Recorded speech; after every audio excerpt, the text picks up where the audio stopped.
L'heure est grave les amis, et oui, Bougaboo a décidé d'arrêter la bie. Il nous propose aujourd'hui la Dragonfly pour la remplacer. Alors la question que tout le monde se pose, c'est est-ce que la libellule surpassera l'abeille? C'est ce que nous allons voir aujourd'hui les Gaffy-Clubbeuses et Gaffy-Clubbeurs. Bienvenue dans cette nouvelle vidéo. Alors voilà cette fameuse Dragonfly. Alors tout de suite, ce qu'on peut voir, c'est le design de la poussette qui ressemble beaucoup à la Butterfly dernière née de chez Bougaboo. Et donc du coup, ça montre un peu la direction que prend Bougaboo au niveau du design de ses poussettes. Voilà. Alors, concrètement, qu'est-ce qu'on a? On a une poussette qui est un peu moins large que la bie. Hein. On est à 53 cm de large à peu près, au lieu de 54. Donc bon, c'est un peu moins large, mais bon, ça reste quand même large. Et par contre, quand elle se plie, elle reste à 53, ce qui n'était pas le cas de la bie qui se rétractait à 45. Alors nous avons également ici un système de suspension qui a changé. Il n'est plus sur les roues arrière, mais au centre de la poussette sur le châssis, vous voyez, comme ceci. Et nous avons également un système de suspension sur les roues avant, donc indépendant droite et gauche, d'accord. Mais que ce soit l'avant ou le centre, on a un débattement beaucoup plus court, une suspension qui est moins performante, je trouve, que la bie. Donc le confort général de suspension en sera certainement altéré. Également au niveau de la matière des pneus, on est sur une gomme moins souple que celle de la bie. Donc peut-être un peu moins sympa, mais le fait que les roues soient un tout petit peu plus importantes en diamètre pourront compenser ce manque de souplesse de la gomme, et du coup la gomme étant plus dure permettra peut-être une longévité supérieure de l'ensemble. D'ailleurs, si vous voulez retrouver la vidéo de la bie, je vous la mets juste en haut de l'écran ici. Sinon on continue la vidéo. À l'arrière, bien on a une largeur qui a été donc rétrécie par rapport à la bie de 4-5 cm à peu près, donc ce qui la rend très étroite sur l'arrière, même plus étroite que le guidon, vous voyez. Après, au niveau de la poignée, on retrouve un peu les poignées de la bie qui sont très agréables, assez épaisses, avec une mousse sous le simili-cuir et qui rend le maintien confortable. Voilà. Nous avons ici une manette qui nous permet de régler le guidon en hauteur. D'accord. Nous avons une capote avec une grande visière qui se rabat pour faire simplement un canopy. Ok. Et sinon, nous avons ici un soufflet que l'on ouvre avec la fermeture éclair. On a toujours la double fermeture éclair comme l'avait la bie, c'est-à-dire comme ceci. Hop, voilà, qui nous permet d'utiliser le soufflet comme une poche, par exemple, comme ceci, hop, ou de l'ouvrir donc pour agrandir la couverture quand on est par exemple incliné ou allongé. D'accord. Dans ce soufflet, nous avons ici une aération qui peut servir également de vision, d'accord, pour voir l'enfant. Voilà. Ce hamac donc est réglable en assis, incliné, allongé, d'accord. Et pour la réversibilité, c'est très simple. Il suffit de prendre la longe de jambe ici, de la monter et hop, de lever le hamac. Donc très simple, et bien sûr la possibilité de mettre soit face à vous, soit face à la route, très facilement. Le harnais est le même que sur les autres, 5 points, avec 4 points déconnectables qui facilitent la mise en place de l'enfant ou pour l'enlever ou le sortir, et la possibilité d'enlever les deux du haut pour seulement garder le bas quand l'enfant est plus grand. Voilà. Au niveau des réglages du harnais, c'est très simple, comme d'habitude, on tire la sangle pour serrer, on lève ici pour agrandir, et nous avons ici un nouveau réglage qui se fait vraiment par clic pour descendre ou monter selon la hauteur de buste de l'enfant. Au niveau du panier de la poussette, on a un grand panier assez vaste, plus étroit bien sûr à l'arrière qu'à l'avant, c'est normal vu l'architecture du châssis, avec un petit rebord ici pour éviter que les affaires tombent. Alors le rebord n'est pas très élevé, et il se rabat facilement. Donc à faire attention à ce niveau-là. Je ne sais pas trop ce que ça donne dans les réalités. Sur l'arrière, nous avons un panier sac, d'accord. Donc vous avez des fermetures éclairs sur les côtés que l'on peut ouvrir, ce qui va permettre d'agrandir la capacité du panier à l'arrière, d'accord. Et ce panier va pouvoir s'enlever. Alors, vous avez une petite poignée derrière. J'ai pas trouvé le système idéal pour l'enlever. Hein, si on tire un peu comme ça, ça a l'air de le faire. Maintenant, je sais pas si à la longue, ça va être fiable ou pas. Mais bon, voilà, ça se met à peu près comme ça. Il y a la petite poignée derrière pour le porter, d'accord. Et on peut éventuellement le mettre devant, ici. Alors, on a des petites accroches comme ça, là, qui vont nous permettre de positionner le sac vers l'avant. Alors, donc là, je vais soulever mon hamac comme ceci pour pas qu'il me gêne. Alors, le problème, c'est que, vous voyez, le hamac, il tient pas, donc du coup, ça retombe tout le temps. Ça, c'est un peu agaçant. Donc, je positionne mon sac ici et je vais prendre ma petite sangle et je vais l'entourer autour du tube et venir chercher des petits crochets qui sont juste ici. Je ne sais pas si vous le voyez, là, juste ici. Je vais zoomer un petit coup pour que vous puissiez mieux voir. Voilà, juste ici, vous avez un petit truc en plastique. Donc, je prends ma petite sangle, je fais le tour du tube et je vais le clipser derrière. Voilà, ce qui nous permet donc d'avoir le panier sur l'avant comme ceci, si on le souhaite. Ces petits sangles vont également nous servir à positionner ce panier, hop, sur la poignée de la poussette, comme ceci, juste ici. Voilà, droite et gauche. Donc, un panier qui sert pas mal et qui peut être pratique pour mettre des petits objets. Bon, alors le panier n'est pas fermé, donc contre le vol, etc., c'est pas le top. Donc je sais pas dans quelles circonstances on va pouvoir le mettre ici, mais ça peut servir peut-être pour des courses ou autre chose. Voilà.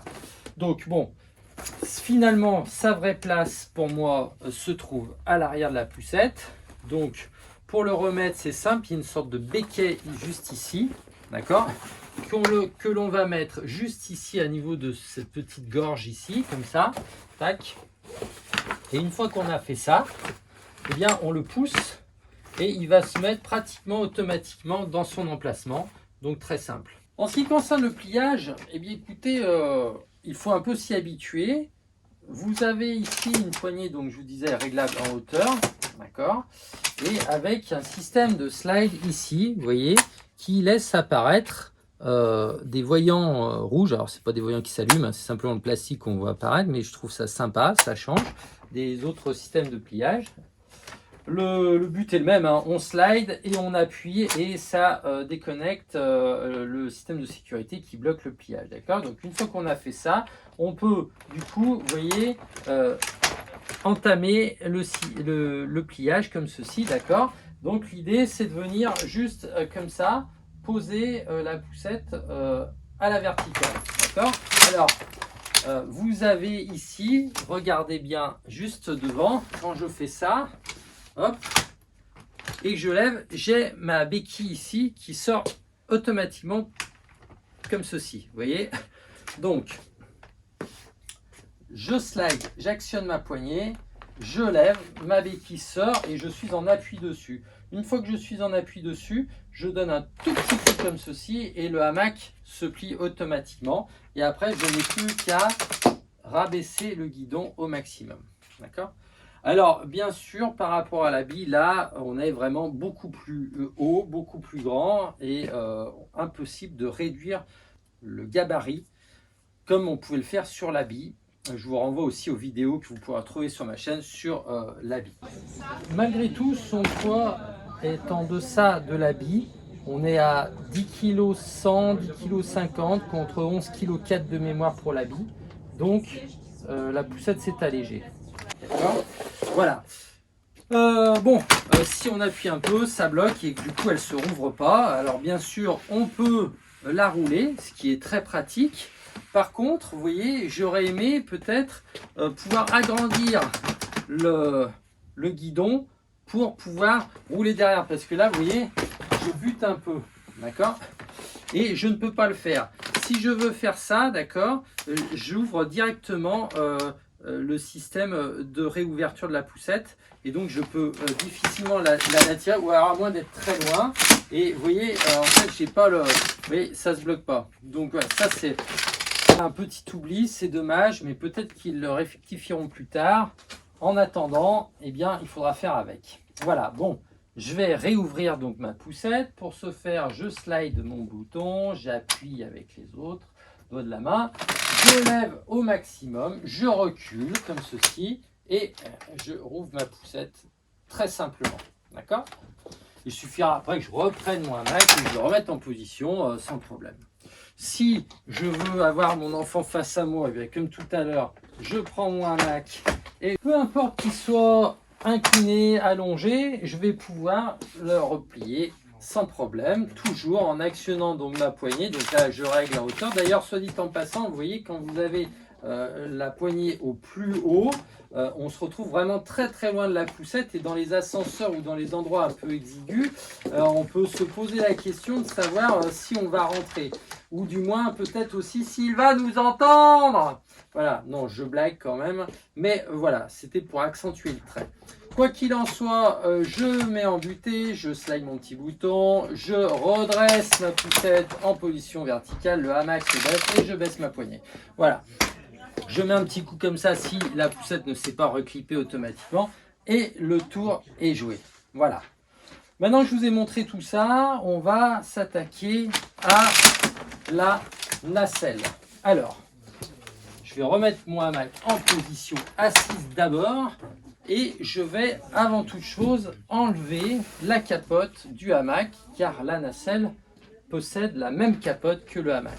D'accord? Donc pour ça, c'est très simple. Je vais d'abord enlever le tissu qui est juste autour de la poignée. Alors c'est assez ajusté, donc faut y aller comme ceci, voilà. Une fois que j'ai fait ça, je vais relever le tissu ici, comme ça, et je vais appuyer sur cette petite languette, noir sur noir, j'espère que vous voyez bien, juste comme ça, et je vais faire pareil de l'autre côté. Hop là.